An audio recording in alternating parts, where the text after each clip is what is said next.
The warden descended again. Not by will, by necessity.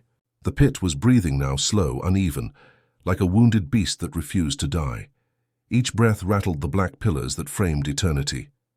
The echoes from the harvester's chamber still rolled through the deep, shaking dust from the bones of forgotten gods. The warden could feel it in his core, the unmaking. And worse, he could feel her waking.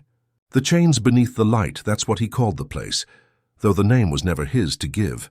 It was older than him, older than the idea of sin itself. It was where he buried the first flame of mercy. Now that light burned again. He stepped into the vast chamber, his footfalls swallowed by soundless radiance. At its center hung the heart immense, suspended in a cocoon of runes that glowed faintly gold. But this time the runes were cracked and the chains were moving. "You have returned, Keeper of Silence." The voice came from everywhere.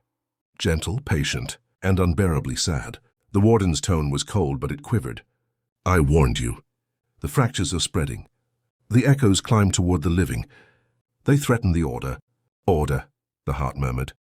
"You confuse order with obedience. You built a cage and called it peace." The warden stepped closer. His armor shimmered, molten symbols crawling across it, the laws of the damned etched into his very being. "I was made to hold the line." "You were made to forget," the heart replied. "You were human once." The words struck like a hammer blow. The warden's breath faltered.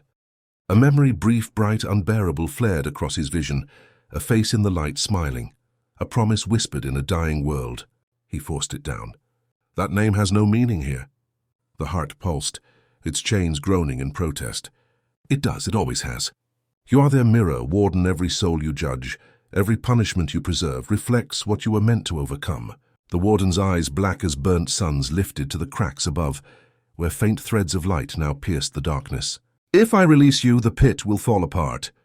Then perhaps it should. For the first time he hesitated. The silence that followed wasn't empty, it was waiting. A single chain snapped.